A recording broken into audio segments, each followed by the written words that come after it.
Hey friends, thanks for joining us on Awakening and Relating. We're your hosts. I'm Kayla. And I'm Brad. Join us as we unpack deep awakenings, navigate a conscious relationship, and further awaken through the body with intimacy. Please share this video and like and subscribe. It really does help the channel. Thanks so much for joining and welcome to our journey. Here we go.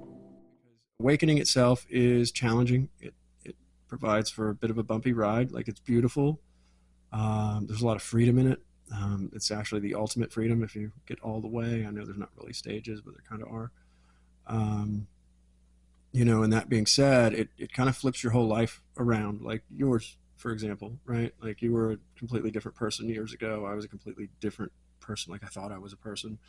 So I remember being kind of like, because we were friends through this whole, like, your bit of it, right? Yeah. Through this, like, embodiment, kind of you coming into your authentic, divine goddess self. And wow, what a journey. Like, especially from, a perspective like mine, right? I was spectating, because I remember when I met you, we talked about this the other day. I met you and you were just coming off of like a van life, like, ride, like, that a lot of people want, right? Like, you had an awesome little van across the country, spent like a year and a half or something like that, really getting out there and just doing it for real, like living van life, like flying a sign when you needed to get some money, but just literally moving across the country and just experiencing different places. And I remember when I first met you, we were both, volunteering at this ayahuasca center. And I remember being so excited because that's what I was going into, right? I had bought this box truck, I was building an RV, all this stuff. And I remember asking you some questions like, holy shit, I really want to pick your brain about this stuff. And again, you were a very different person then. This was only 2 or 3 years ago now. But you were like, yeah, I did some cool stuff. I have a spreadsheet. I'll send it to you. Done. And so that was where the talking ended. And I was like, oh, okay, well, I guess it was nice to meet her. Maybe I'll get this spreadsheet someday, which I never did. By the way, never got the spreadsheet. Yeah, I don't know where it's gone in the archives. Yeah, it's fine. I don't need it at this point. I can just tell you verbally. Yeah, well, that's what I was looking for. I can show you. Yeah, that's what I was looking for. Okay, maybe this time we'll take a trip and you can show me all the moves you learned out on the road. But so that being said, yeah, I was kind of a bit of a spectator for like your kind of deeper or deepening into your divine feminine, right? Because we were friends. Like, we, after a short while, became pretty close friends. Mm-hmm. And then all of a sudden we were best friends. Obsessed. Not too long after that, to the point where we were at, music festivals and stuff, and people are both asking both of us separately, like, hey, are you guys together? Are you guys seeing each other? We're like, no. And then I remember we were at one festival specifically, and we were kind of sitting back behind the tent, because I also am a partner in a Hape company, right? So we get wind up at these music festivals and we're vending Hape, and that's a whole nother story we can get into. But you said to me, hey, you think we should stop cock blocking each other? And I remember kind of laughing and going, yeah, I do think we should stop doing that, but I'm not doing it intentionally. Like, yeah, right. It was just happening. It was just happening because we were just like basically, like you said, like, upset. We were just like on each other. Mm-hmm. I didn't want to go anywhere without you. Right. And I was like, where'd Kayla go? Like, where's Kayla? Like, we should find Kayla wherever she went. Yeah. Like, even that one time I had ayahuasca, my journey was like all about you. Yeah. Where's Brad? Yeah. Where's Brad? I remember that. I need Brad now. Yeah, I remember that. So I guess what I'm getting at is, like, we've had these amazingly different awakening experiences. Mine came solely through suffering, and yours was very much through the body. Like, ayahuasca showed you, how to embody your divine feminine and let go and do the releasing through the body, right? I remember when you started dancing and, like, you started posting things on Instagram, and I know you've helped a lot of women already. I've literally seen some of the feedback, and some of the other women that are now dancing and getting involved in pole work and floor dancing and things that allow you to kind of release, right? Because you can release in a million different ways, right? You don't just have to cry. You don't have to throw up when you're drinking ayahuasca, right? And there was actually like I got a lot of shit for it at first too, because people don't think that pole dancing and erotic expression and like being that expression of yourself that they didn't think like coming into your sexuality is spiritual. Yeah. So there was a lot of hash on that, Yeah. which I understand for whatever reasons, but it also is like that's where you should be looking.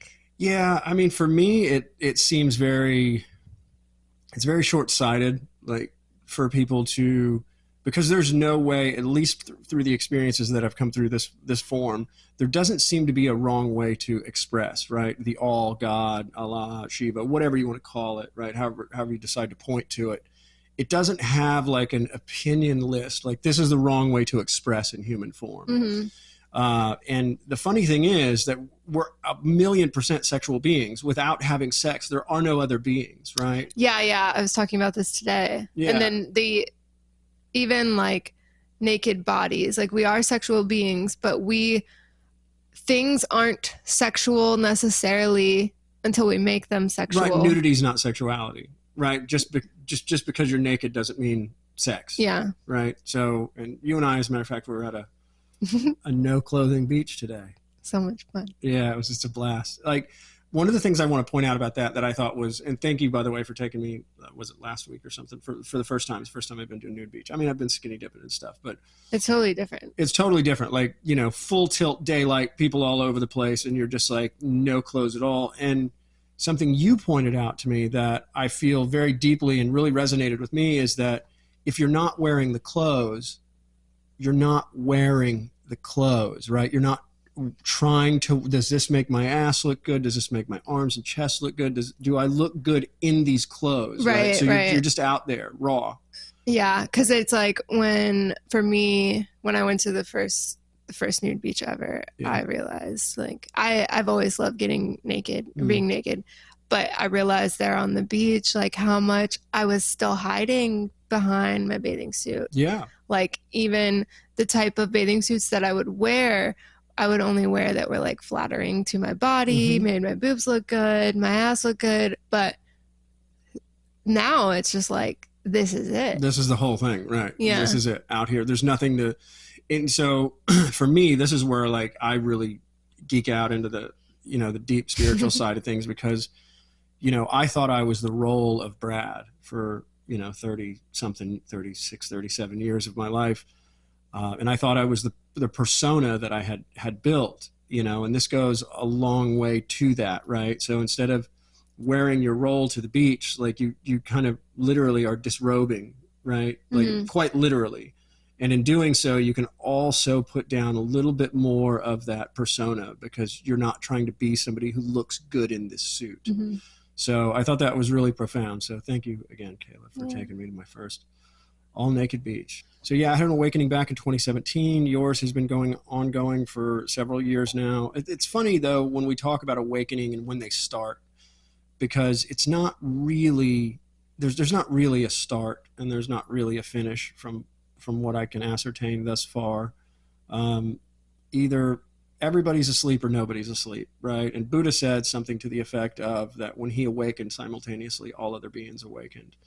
And I think that goes to as a pointer towards that nobody's really asleep, right? You just take yourself to be the voice in your head. Well, I think that's also important to talk about is because I think we have a little bit different perspective on it. Sure. Like going back to how I talk about, like, I personally don't really track or like feel like I'm at this point in my awakening because then I'm going to become focused on like, oh, I'm not here or I am here. And then it becomes a comparison and like, then I'm going to get caught up or start feeling like, oh, I'm not there. What do I need to do? And it doesn't really matter. No, you're absolutely right. It doesn't. So there is... Again, like where you are is where you are. Right, where you are, exactly. That's well said, right? Where you are is exactly where, and that's where you're supposed to be, right? You're not supposed to be somewhere that you're not. And that's all about coming into the present moment. And you do a fairly good job of that, as do I think, right? Becoming aware of, you know, the stories in the mind or the emotions in the chest, and bringing yourself back to center and being like, okay, I'm here now.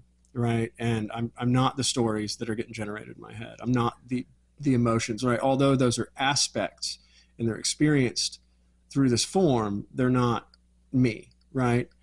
Um, what I what I immediately kind of go to in that is that what was always here, right? When you were 14 years old, what was always here? What's the thing that's here now that was here when you were 14, when you were 10, when you were 5, right? When you were eating breakfast this morning?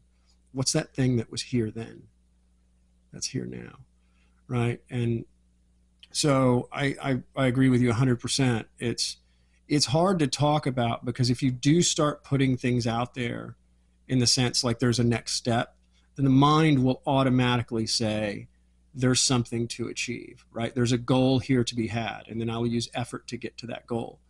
And awakening in its deepest states has nothing to do with effort, right? There's a saying, and I'll probably butcher it, but it goes something like, in the practice of Zen, there is no room for effort, right? So this has nothing to do with trying, right? You can't try to relax. Mm-hmm. So, and that said, again, the way things have kind of opened up for you is a letting go through the body and feeling deeply into your body to allow yourself to come into this present moment.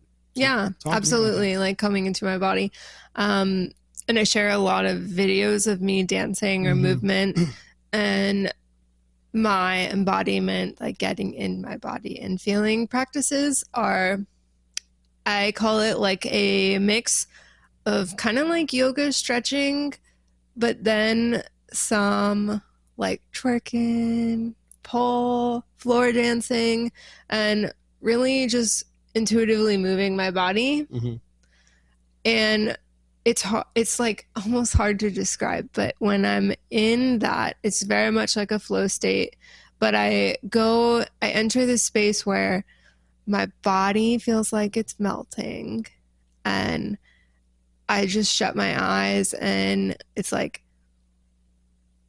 I go somewhere, but I'm not going anywhere. Right. And it's just like me, and it's the most like with myself that I can be in any other time, and I'm not trying to get out of it. Like that's what I want to be in, and the more that I do that, the higher that I get, the more that I feel like I'm on medicine or I am medicine. Yeah, just coming into feeling things. Ayahuasca has shown me a lot of how to purge energy. Right. And yeah, it's all through the body for me. Shaking, twitching, screaming, stomping, like anything. Right, to get the energy moving and allow it to set itself free. And I feel like I can only truly feel my emotions when I'm in movement. Right. When my body is moving. So I'm not like a meditate and sit person. Right. And that's fine. There's an infinite number of ways to awaken. It doesn't matter how you do it. Yeah. I wonder if I mean, I know there's, ecstatic dance and guys do all this stuff too, right? But I wonder if the divine feminine awakens more easily through body work. Like even if it's private, so like it just not one-on-one, just by yourself, right? Like you do.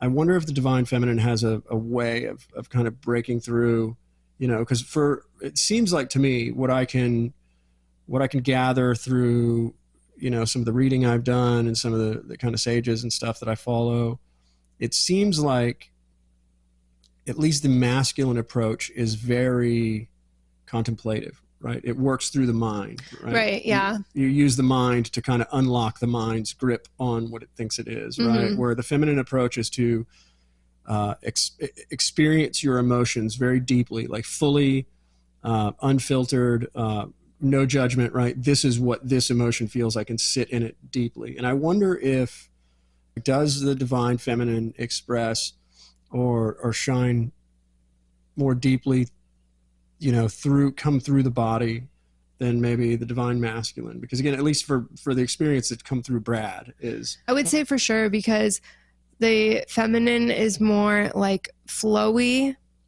and I think of it as like fluid and like watery. So feminine is like the water, and the masculine is the perimeter, the border, the structure of which the water flows in.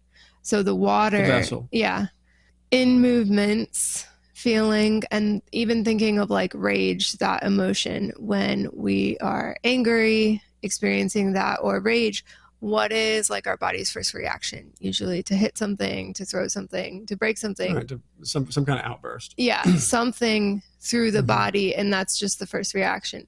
But the emotion is the body's response is movement, some sort of movement. Yeah, so you can go watch videos on YouTube all day long of like a lion or some kind of big cat chasing a gazelle or something like that. And if the gazelle gets away, it has what looks to be like some kind of kundalini reaction, right? It'll shake and kick and kind of freak out for a second, and then it just goes back to grazing. It just gets with the herd. It just goes back to grazing. But I think that's part of the problem of being a human in society, is that, our fight or flight instinct is triggered all day long, right? It's triggered in traffic. It's triggered with your boss. It's triggered with the person on the phone. It's triggered this, that. It's triggered constantly. But we're not really running from fucking lions anymore, right? We're not running from bears. And so we don't have that physiological response. It's just held in stress and tension, right? And it causes all kinds of issues in the body. Yeah, but you can totally, like, I do that. Like the other day when I was riding in the car with my dad, and he slammed on the brakes and all. As soon as I got out the car, I just did the shake thing. Because I remember he said that. It helps to move it all. Yes, I agree. And you feel so much better afterwards too. So yeah. When I awakened again back in 2017, it was it was bumpy. I mean, most beautiful thing I ever experienced through this form, but bumpy because I had no context whatsoever. So Brad essentially dissolved one night sitting on a couch, dead sober, and then was gone for the next 6 weeks. And I was in this really heightened state of samadhi where there is no scorekeeper. And everything I was looking at was basically, I'm looking into the face of God, through the eyes of God, at God. And it's like this closed loop, and it was the most beautiful thing I ever experienced. Simultaneously, the mind still working in the background, deep in the background, but going, hey, bud, this is it.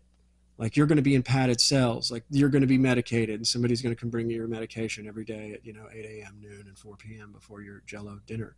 I really was concerned because I was a very 3D world figure, right? I thought I was the voice in my head. I did everything society told me to do.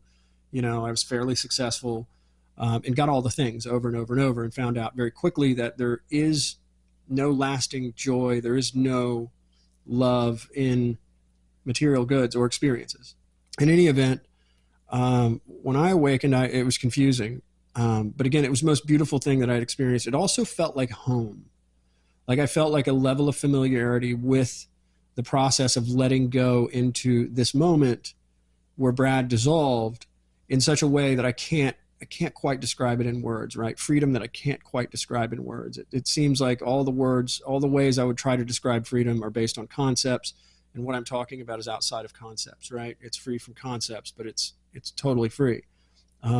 Liberation, moksha, right? Like the letting go into the abyss and becoming one with all things. And that, for somebody who thought they were real, is a little, it's a little terrifying, because you're like, oh, well, everything I thought was real, I was wrong completely. And so now how do you live? But yeah, if you're experiencing symptoms of awakening, right? Some of them get real psychedelic in some instances. Like, you might see energy, you might feel energy, you might experience somebody's entire lifetime of emotions while you're just standing next to them, which can get challenging. I kind of went through all this. You may start having Reiki energy flow through you. You may experience Kundalini symptoms where you're like shaking violently and it feels like electricity shooting up your spine and out the top of your head. You may hear things that nobody else is hearing, see beings. So it gets a little wacky sometimes. So if you are going through some of this stuff, just know you're likely not crazy. I mean, you might be crazy, and maybe I am. I don't know. I think there's a good portion of people out there who probably say like, hey, bud, you've lost your mind, because I don't really feel like participating in the society's game of dog eat dog, extract, extract, extract. Pile up as much shit as you can, as much money as you can, and that's what's going to make you happy. Get all the stuff, get all the money, get the pretty girl. Right. That's not. I mean, it's not there. I know. I played that game well enough to know that it wasn't there. And so that's how my awakening came, just basically through suffering, because I was like, shit. Like, I've done all this stuff. I checked all the boxes. Everybody says check these boxes and you'll be happy, and I've done it several times, and I got all the stuff, like more and more, right? I got more stuff. I got, better looking girl, nicer cars, more travel, more. And it just kept getting, like, the suffering kept getting deeper and deeper and deeper. So Kayla and I started what we have been told is a highly conscious relationship, right? The yoga of relationship. Yeah. Ram Dass says it's like the hardest one as far as yogas are concerned. And I don't disagree. It brings some stuff up. I think if you can weather the storm, the juice is worth the squeeze, right? But it's going to bring some shit up. Absolutely. Right? Like, we've experienced some of that already. So let's bring it all the way back around to the beginning. Kayla and I were friends for a couple of years. I'd been asking, Great Spirit, give me this thing. I want this highly conscious relationship. I want it to just, I want the juice. I want somebody to lean in with me on this path. And like, just nobody was showing up, oddly enough. And I'm in a community that, I'm surrounded by people that are wanting to awaken or are awakening or whatever. And again, you and I were friends for a couple of years. Very cool relationship, like very respectful, very platonic. Yeah. Let's just start over from the beginning. So when I was conceived. No. About our first kiss. Before our first kiss. Before? Yeah. Okay, do you want to start? Yeah. Okay. We just became really, really close. I became I joke and say obsessed with you. I think both of us did. Like, we would go everywhere. Yeah, we did all the stuff. Yeah. Like, we were doing all the stuff that basically people do in a relationship, but we were just friends. I had an apartment, but I still stayed with you wherever you were. Yeah. I had no reason to go home. Yeah. Yeah, we did that for a while. Like, just spending time with each other. Yeah, traveled all across Florida. You went to go get my Christmas tree with me. Yeah. Yeah, we did some couple-y things, but we're still just friends. Yeah. Still just friends. I had been asking the universe for this big thing, to drop in my lap for a long time, for years, as a matter of fact. Like, really kind of, please, Great Spirit, give me this highly conscious relationship that I'm just, I just want somebody to lean in with me, right? So what were you looking for? I was just looking for a playmate. Yeah. A playmate. Yeah. Somebody that I could, well, not just like a sex playmate, but somebody that I could deepen in my body, sexuality, somebody that I could have sex with to deepen, get to those higher states that I knew were possible with myself, that I wanted to see what it was like with someone else, because I wasn't really having sex for like the past 2 to 3 years of my life, besides things that don't even matter. But yeah. I mean, kind of the same thing for me. One of the things that I really wanted out of a relationship was I wanted to at least work on, right, trying to let go into oneness, right, whatever it is, right, the abyss, simultaneously with another person, right, and being clear from my ego structure, and hopefully the other person being clear from their ego structure, so we could essentially awareness staring at awareness, right, seeing itself. I don't know that we're there yet. I think there's been moments, at least for me, moments where there's been some real clarity, and things that, snap me into a state of present awareness that have been phenomenal. I don't think we have anything perfected yet, but that's okay. No, and since I've been with you, it's definitely become more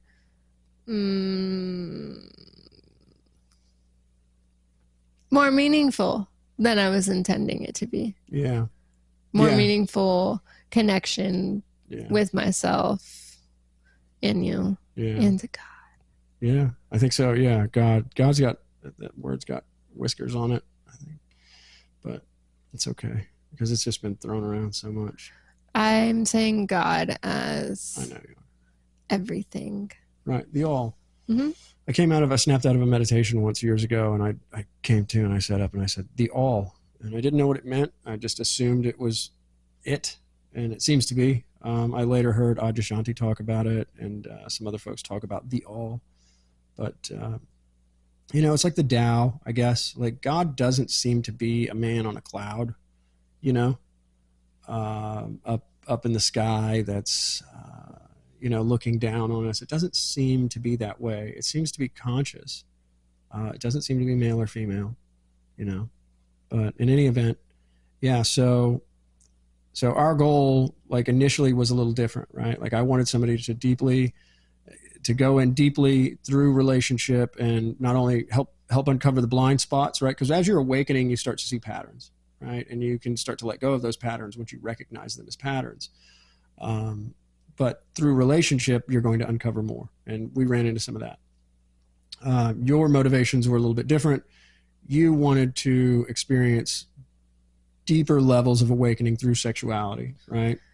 Yes. Yeah. And very quickly, I learned that you can't, it's like a fine line that you can, but you can't do that without being in that connection with somebody Right. and having that safety and openness and surrender in the presence of another person. Yeah. So I honestly think if it was anyone else, I would not be going deep as I have been with you. Yeah. I remember you told me something early on.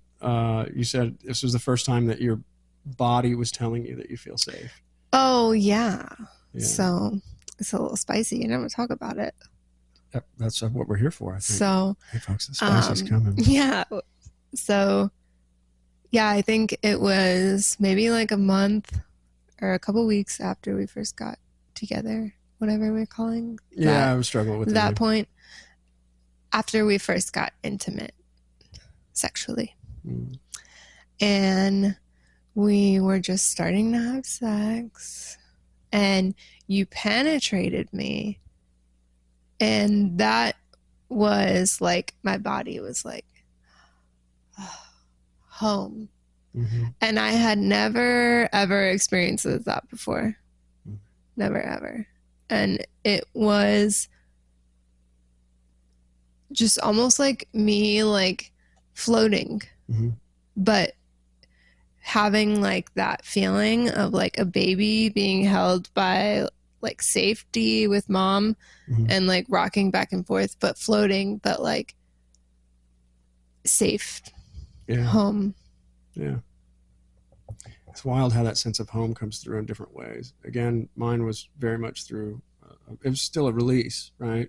But it had nothing to do with sex. That sense of home, right? Like this is where it's at, right? This thing, this freedom, this home feeling, safety. Yeah, the knowing that everything's okay. It's different though than thinking it, like actually feeling it in your body. 1,000,000%. Yeah, it's not. This has nothing to do with logic. What we're talking about has nothing to do with experiencing the thoughts of I'm safe. Yeah, because the mind lies to you about that for sure. Such a liar. Yeah, that's one of the things I recognized through my awakening initially was that, oh fuck, like the narrator, the voice in my head is kind of the enemy. Like if I'm going to listen to that thing, it's going to put me in all sorts of bad ways, And so I just stopped listening. I mean, it's still there. It's not that it still jabbers on. I just don't take it very seriously. There's some distance between it, and it just blah, blah, blah, blah, blah. It becomes very third party. It's almost like somebody standing next to you just talking. It becomes irritating sometimes, but it doesn't really grab me. Ram Dass used to talk about the clinging of the mind. It doesn't grab me anymore. Yeah, like that one day I was in my kitchen. Which one day you're in the kitchen? I was in the kitchen. I had gotten off the phone with you, and then I was in the kitchen, and then I'm just like standing there making breakfast. You weren't here. And I just had this thought like, Brad's cheating on you right now. Oh, yeah. This recently came up, yeah. Yeah. Right. But I was like, fuck that. Yeah. I think didn't you say you like audibly said like, get the fuck out of here or Yeah. something? Yeah. That was my first reaction. Yeah. I didn't even think about it. It just came out. Right. Right. Yeah. It has a tendency to like, again, once the awakening process starts, it blossoms on its own. Like it's like a bud of a flower. Like when it starts to open, it continues, right? And it grows. And so as you start to notice your patterns, right, when they come up, you're like, yo, where'd you come from? Yeah. Like, what is this? Absolutely not. Yeah. Yeah. Not on my not watch. Not today. Not on my watch. Yeah. And so, yeah, it's interesting how, but that's all we're really talking about at the end of the day is being able to recognize your patterns. And then it's your choice then, right? Do I lean into this thing? Do I act a certain way in the world based on the pattern? Or do I just watch the pattern unfold? Do I allow the pattern to be the pattern, but do I not give into it? Right. And that's where you find freedom, right? One of the things that I experienced early on was after we got together, I've had this phenomenal ability over the last 7 years since the initial awakening piece to just let go of everything. Like I don't have any attachments to material goods, like stuff in the world, even people for that matter. Just lost my dad not long ago, and a couple of good friends over the last few years. And even letting them go, like although there was a little bit of mourning inside, there's really just this deep reverence for like, wow, thank you for being on my path, right? Like this gratitude and like this deep, thank you for being here and being part of my journey, and just easily kind of let them go. And then, so I thought I was good, right? Like I don't have shit to work on from a clinginess perspective. And then you and I started getting together, and I was like, whoa, what's going on? Like Brad wants, like I want that to be mine. Like that's got to be mine, and nobody else can touch it or talk to it, or it's mine. And so we went through this kind of thing. I don't want to get into super detail here, but you had called me one night and you're like, hey, I had sex this weekend. Yeah. I had sex with someone else. Yeah. You had sex with somebody else. And you were like, and I had been kind of battling with this thing, but like just the night before I started doing some breath work and affirmations. And I remember about 9 or 10 o'clock at night, I had this huge release. Just, like I just felt it go, that clinginess, that neediness, and just in the deep recognition that you're a unique manifestation of the one, and whatever you do is okay, right? Like, I mean, it may hurt this thing, right? And that has its own consequences in whatever, or may, but in that neediness, that clinginess, right, that went. And so you called me the next day and you said, hey, I had sex with somebody. You're like, how does that make you feel? And I remember searching inside and just being like, I don't have any, there's nothing there. Like you're your own person. You do what you want. And it was just this big sense of freedom. Like, like I don't, she's her, she can do what she wants. Right. And that's not going to affect my inner space. And so that was interesting though, because I didn't see that coming. Like, that's what I think when Ram Dass talks about how the yoga of relationship is very challenging. It's because of things like that, right? How do you allow the person you love to be exactly the manifestation they want to be without judging it, right? And allowing it to unfold in the way that it's going to unfold? Well, that's like at the beginning too, when I told you like I have, I guess, a lot of patterns of like fucking things up. Yeah. And I like you, but I may not like you in like 2 weeks from now. So I'm probably going to break your heart at some point, or sleep with someone else. And then you kind of went into that. That's why I didn't initially really want to be with you, because I wanted to protect you. And I wanted to make sure that you knew the potential of the pieces inside of me that could come out. Yeah. Yeah. I remember these conversations sitting on your couch. I remember that. This couch. Yeah, there's this couch, as a matter of fact. Yeah, it was at your apartment. We were sitting on your couch. We were having this conversation on a Sunday. This was after our first kiss, like just a little pet kiss on a Friday. Yeah, we never talked about that. Yeah, at the beginning. So we had this little kiss, and then I had to go to work over the weekend, and I thought about you all weekend. Apparently, you thought about me. Yeah, hot.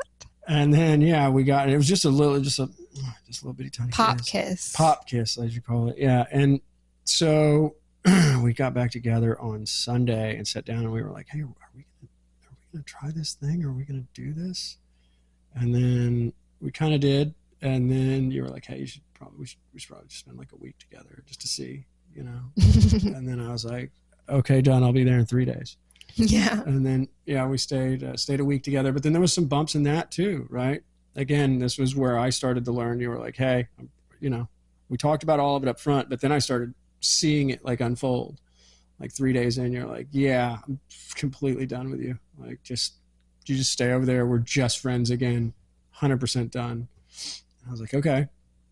And I think I did a good job because I was just holding like full on neutral space. Like, you know, obviously there was some stuff going on inside of me, but I was just sitting with that as well, just trying not to feed into it because the mind will go, right? It'll start telling you stories. Yeah. I didn't allow that to run rampant, allowed you to go through what you needed to. And then a few days later, it was, you know, you're like, hey, I think that's run its course. You know?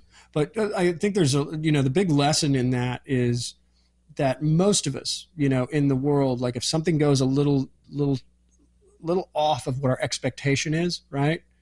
Because, you know, I thought, hey, we're having a great time. So my expectation was we're going to continue having a great time, keep deepening this connection, expanding into, you know, these blissful moments and grow together. And like just not too long into it, you're like, hit the brakes. Right. Because there was my self-sabotage pattern coming up. Fully, yeah. Like, and also like, this is too much. What am I doing? I haven't really been with somebody that many days in a row in a while. Like, I'm very solitude, like my own space. You're all up in my house. Yeah, I was in your space, fully in your space. Yeah. Yeah. You got a little tiny, like 800 square foot apartment, like with one bedroom. Yeah. And so there was nowhere to go. So we were locked in together. And like 7 or 8 days. I remember that I had fears that you were going to start liking me too much. Which I did. Because I was just going into it just for the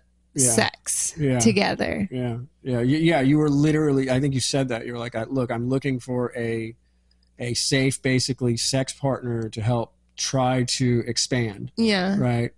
And although we're great friends, like that's what I'm looking for. And I remember sitting on your couch going, yeah, I don't want a girlfriend. And I remember that. Yeah. And you saying, well, you're not my person. And I said, yeah. Right. I was like, I don't like you like that. Yeah. I remember this conversation. And then, you know, for me, I think what happened pretty shortly after the week that we spent together, because it wrapped up really well, right? It had a little bump in the middle, but I think it wrapped up really well. I was talking to another friend and I just needed somebody to hold some space for me. And I was kind of explaining the scenario.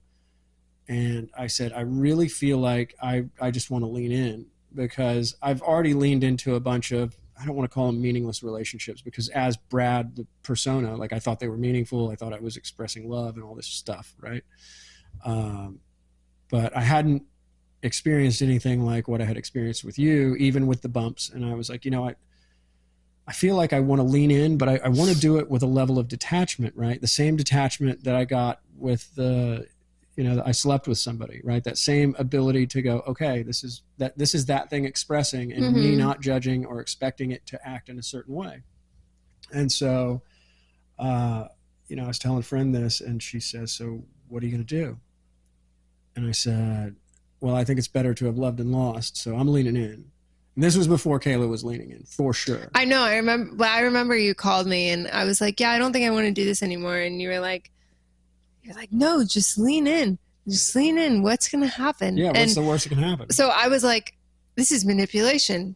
He's trying to manipulate me into being with him. That's what this is. I'm not listening to him. This guy doesn't know what he's talking about. He just wants me to sleep with him. Yeah, that's what's going on. He just wants me to sleep with him, and there's no way. There's just no way. So, but you did. You did eventually. Yeah, I don't know what happened. Oh, I do know. Yeah, because I did have sex with someone else. Yeah, you did. I realized that I didn't want to be with anyone else. Well, let's talk about that because before we go down that, so one of your big patterns was that if you're with anyone, right, you had this thing in your head that said that if you are in something, whether you label it as committed or not, but if you are in something with somebody else, that all other humans are off the table, all other experiences are off the table. Yes. And that was the problem. So if I'm in a relationship with someone, I'm like somebody's girl. Right. Or somebody's girlfriend. First of all, it was really... It's property almost. Yeah, I don't even like when someone calls me their girl. I like when you call me your girl. But well, we've been doing our best to not label this thing, but it's hard because people are like, are you guys dating? Right? There's societal terms for. Yeah. And I mean, I guess like if that helps them, if that helps them categorize what we're doing, but I think we do a good job of being like. But we go outside of the label box with it. Yeah, I think we do. Yeah. I mean, there's definitely a above and beyond. There's definitely a Brad that's attached to a Kayla, but there's something deeper that just recognizes that there's just two characters playing a part, So anyways, let me go back to that where I was. Yeah, it was like, I think a fear of commitment almost, because it made me feel like being in a relationship with somebody or intimate felt like I lost my freedom, and I love doing whatever I want when I want and going wherever. Did I say that right? Yeah, and so that's one of them. And it makes me feel like I'm not available to anyone else. And then if I'm with you, I automatically want everyone else around you, and I want you less. So that was going on. Another thing tied into that is that because if I'm with someone, I'm more attracted to other people, would often have sex outside of my relationship. Not really cheating. I would only do it like in the early stages, or I would break up with them first, but that's kind of what happened. So I was going on vacation or whatever, going out of town, and I had kind of went into that experience going, this may be a scenario where I typically would have sex with this person.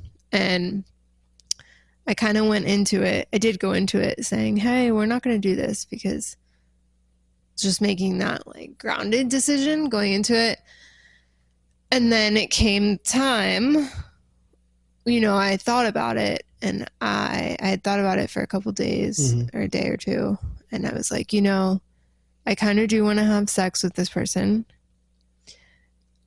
I can allow myself consciously to do that, rather than I've always just made a decision last minute. Like, I'm thinking through it. Well, I think the difference is like you recognize the pattern, and then it's your choice to give into the pattern. Right.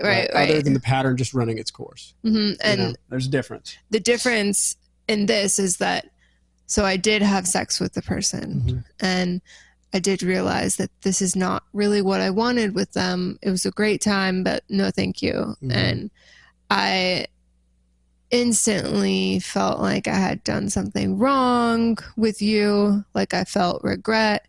I felt like, oh no, I've just completely backtracked all the 2 years of work that I've just done personally. And now it almost like put me back into the dark. It was like this, like if I would have went out and had a drink that night, I would have just completely like reversed.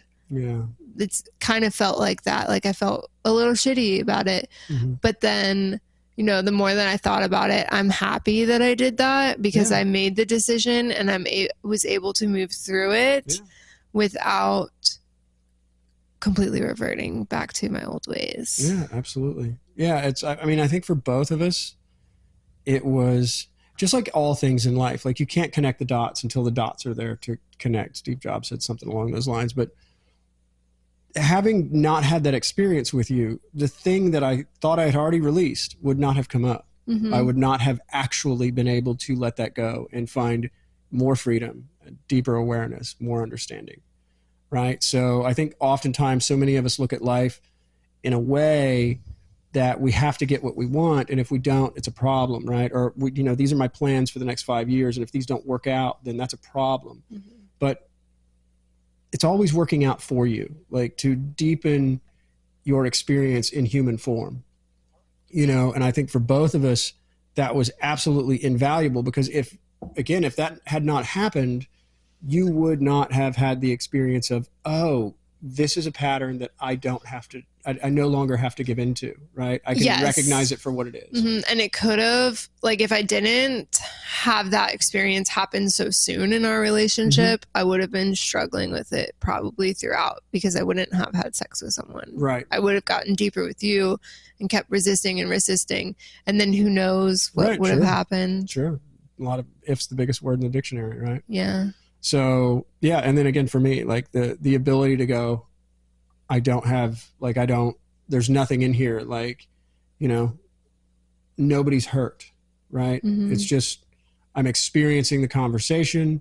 I'm experiencing what, you know, this moment sitting where I was sitting, just having the conversation, not being like, there was no like, how dare you, or like, because we weren't committed though. Like let's just be quite clear with everybody. Like our going into this was as you're not mine, I'm not yours. I'm not yours, right? And so I think we're still doing that. Like, yes. I don't feel like any of that's changed, but you know, having the experience from my end, knowing that we were going into this, and I knew you were going on this trip, you know, I knew like it was a trip to experience a tantric massage, right? I think we can say that. And I was like, oh God, there's a pretty high chance that she's going to wind up having sex with this person. And the crazy thing is, like, I was good with it all the way up until like a couple of days before. And then all of a sudden, like I said, this clingy thing inside started going like, hey buddy, are you going to be okay? Like, your girl, right? Like all these labels start popping up, is going to go have sex with another guy. And I'm like, what the fuck is going on in my head? And again, just not having had the ability to experience this thing all the way through, would not have had the release, right? So it's like the further you awaken, I've also noticed that the more you can look back in your life and find gratitude for every single moment that's happened, right? Not just the quote unquote good ones, but you can look back and go, oh, this so-called horrible thing that happened to me was actually a blessing, because all of this has conspired to bring me to this moment. Right. Like I have no regrets. Right. I have no regrets either. No regrets. No regrets. None. Zero. Because we wouldn't be who we are now. Right. And we wouldn't be here. I wouldn't be on this mic having this conversation with you right now if anything would have gone on. Talking on the mic. We're talking on the mic. Yeah. So for me, it was an invaluable lesson. I'm happy it happened. And again, for you, I'm also just thrilled because that thing, I always call it like the little monster, right? Yeah, right. And it's pattern, right? Whatever pattern, the little monster, when I talk about that, it's basically the group of patterns that, you know, runs your life, right? That's the little monster. And a lot of us, it's the same. Mine is the one that tells me that you're cheating on me, right. The one that tells me that you're only using me for sex, right. The one that tells me that when I'm with you, my business is failing and right. I can't have a business and a relationship. Right. It's the little monster. And it's just this group of patterns. It's belief structures, right? And the crazy thing about belief structures for me is that if you spend any amount of time really considering your belief structure, it always changes. But at any moment in your life, for most people, especially if you think you're the voice in your head and you're this 3D person, your current belief structure is almost worth dying for. And for a lot of people it is. I mean, that's why wars start, right? My current belief structure is worth dying for. But they change. They change dramatically. Like at one point, I fully believed that Santa Claus was a real thing, right? Not that I was going to die for Santa Claus, but you could not have told me otherwise. Same thing with like the tooth fairy and all kinds of mysterious things. And so your belief structures change over time, but we give them so much validity in the moment we're in that we'll die for them, right? Or we'll stand and fight for them. And it's not that, I'm not saying like don't have like a code of ethics or whatever, you know, you do you, right? But just be aware that your belief structures are just thought forms that are repeated over and over in your head, and then you believe them to be true, right? And sometimes those thought forms are, hey, you suck, you're a loser, you're never going to make it in life, right? Or, you know, you're not worthy of this person's love, or you're not good enough for this job, or, well, I mean, there's other patterns, right? But the negative ones seem to be the ones that carry more weight because we listen to them more. Okay, check this out. Yeah. So what's the driving force behind believing something? I think it's based on conditioning initially. So, but do you choose to believe something because you like it and you favor it? again, I think it's based on conditioning. So like if you were brought up in a household where somebody constantly tells you you're not worthy, like in a roundabout way, you're not worthy of love, or you're not going to be successful, or you're too short, or you're too fat, or whatever it is. I think the initial belief structures that are ingrained in you as a child, I mean, they expand, right? And they grow and they evolve. But those initial belief structures are kind of the foundation from which you start to build your own belief structures, right? So I say this one a lot. It was a Russian philosopher, Gurdjieff, who says, if one is to escape prison, one must first realize they are in prison. If you think you're free, no escape is possible. And so once you start to awaken, you recognize that you're the one that's carrying your fucking jail cell around with you, right? You're the one that holds up the walls for the jail cell. And so at a certain point in life, like your parents tell you who you are, act this way, do this, don't do that, don't scream at the table, eat with your fork, right? Not your hands. And then at a certain point, you take the torch and then tell the world who you are, right? For a long time, they're telling you who you are. And once that gets ingrained, and once the programming gets set, then they can let you off on your own and you become a person, right. And then you tell the world who you are and they mirror it back to you. So to answer your question from a belief structure standpoint, I think a lot of it has to do with your initial groundwork that you get from your parents and your teachers, right? And how you're conditioned in life. And then it grows from there. And a lot of people, it doesn't grow in a great direction. Most of our thoughts are negative. Most of our thoughts are talking bad about ourselves or the situation or the person that's directly in front of us, right? We don't, they're not really, it seems like it's just like the news, right? The more extreme, the more kind of blood and violence. I don't watch the news. I know, I don't either, but my point being is like extremism sells, right? The blood, the violence, like all that shit sells. Yeah. We seem to have this propensity. Fear. Right, fear. Creates fear. Yeah, we have this propensity towards doomsday. Like we kind of want to see what it feels like to hit the red button. I think people are, I don't like almost want to say addicted to the fear. For sure. Yeah. For sure. And it's also the devil, right? So there's kind of two ways you can look at this, right? So the devil, is, and I remember being at a position when I was still in software. And I remember pulling up to work daily for a long time and sitting in the parking garage being like, I wonder if they saw my car pull in. Like, I wonder if I could just call. I fucking hate this job. With like every cell in my body, I hate it. I can't stand another minute of it. But it was easier. It was easier to go into that job because it was the devil, right? There's no unknowns. I know I got to talk to this person at the water cooler and it's going to piss me off. I know I got to have this meeting with this person. It's going to piss me off. I got to do these 6 or 8 things today and all of that's going to piss me off, but it's all known. Right? Mm-hmm. It's not the unknown. And so we tend to, as humans, also have fear of the unknown. So I think all of this is you're absolutely right. You hit the nail on the head. It's fear-based, right? But we can use fear to our disadvantage over and over and over and over in so many different situations, right? Fearing change, right? But also being afraid to express ourselves in the current situation we're in, right? So it's like the monster, right? You just keep building the monster. You keep making them bigger and stronger, and then you feed them more patterns, and you believe more of the patterns. And all a belief is just a thought pattern that's just, it's regurgitated over and over, and then you finally go, oh yeah, that's true. That's all. You just say it's true. And then if it's about you, then that's how you express into the world, right? Like Eckhart Tolle used to say, like, why do bad things always happen to me? Well, because you're looking for bad things to happen to you. I have a lot of friends that go out into the world. Right. Before they get to the main road, they're like, today's going to be great as long as these 3 things don't happen. And it's like you're calling it in, right? You're like manifesting the shit. Absolutely. Because you need something to fight against, right? If there's nothing to fight against, then what's the point? Mm-hmm. But there's other ways you can live too. You can set yourself free. You can wake up and say, today's going to be great no matter what happens. All of it. I accept all of it, radically accept what is, and experience it. Experience the emotions fully in your chest. Experience the thought forms. Just don't give in to them. Don't believe them. Luigi says don't log in. Let them run. That's what they're going to do anyway. Let them run. They're good at it. Hey friends, thanks for joining us on Awakening and Relating. Don't forget to like, share, and subscribe, and drop your questions in the comments below. See you in 2 weeks.